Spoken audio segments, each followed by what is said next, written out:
puis cette image, il y a beau avoir beaucoup de tension, de pression dès le maillot extérieur. Et puis cette image, il y a beau avoir beaucoup de tension, de pression dans ce match-là. Retrouvailles entre anciens Rennais, Hadji et Briand. Deux enjeux terribles pour les deux. Allez, on écoute, on reste avec les Lyonnais dans les travées de Marcel Picot.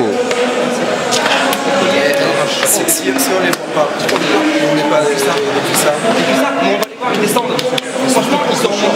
C'est super, je parle avec super.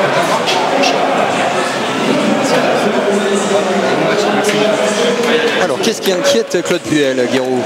Il a interpellé l'arbitre, posé une question à l'arbitre et ça n'avait pas l'air de faire plaisir. Sur les cuissardes, nous confirme François Lano, si on ne les voit pas. Ah oui, alors le règlement dit que les cuissardes, c'est-à-dire les bermudas que les joueurs mettent sous le short, notamment sur le synthétique, doivent être de la couleur du short.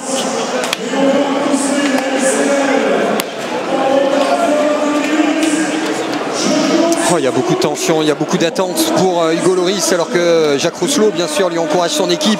Si poussive à domicile par les chiffres, 3 défaites, pas le moindre but marqué, un demi-but en 4 matchs, était en Coupe de la Ligue ici avec une grosse erreur de Carasso. Mais c'est la plus faible équipe et de loin à domicile qui reçoit un Lyon convalescent, malade, un Lyon entre deux eaux, un Lyon où bien sûr Claude Puel est sous pression, en sursis probablement. Il y aura quoi qu'il arrive et il l'a dit Jean-Michel Aulas, un point qui sera fait avec son entraîneur le 24 octobre, au soir ou au lendemain du match face à Arles. Ça veut dire que Sissoko et les Lyonnais en 2-3 matchs pour redresser la barre. Ça a bien commencé par le résultat à Tel Aviv.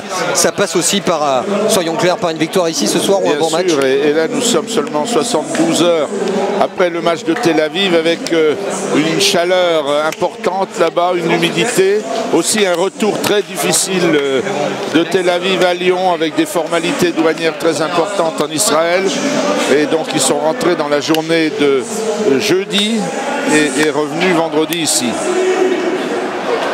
Guy, un mot sur ces images, sur la solitude de Claude Puel, le battant, on l'a jamais senti presque aussi serein malgré l'adversité. Il aime ça, il aime l'opposition. On a senti un staff lyonnais, bien sûr, dont ne fera pas partie ce soir Rémi Vercoute, suspendu, très très solidaire pour ce match-là.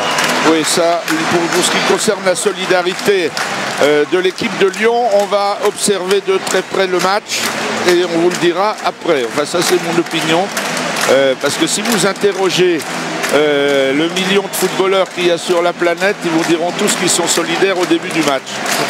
Pendant le match, c'est autre chose. J'ai voulu interroger des Lyonnais, pardon Guy, et il m'a été interdit d'interroger les Lyonnais. Donc énorme concentration, ou je ne sais pas si c'est comme ça à chaque match, mais j'ai pas eu le droit de faire l'interview de Gonalon. Vous êtes au stade Marcel Picot, l'AS Nancy-Lorraine qui n'a toujours pas marqué, pris le moindre point à domicile, reçoit Lyon. Piqûre de rappel.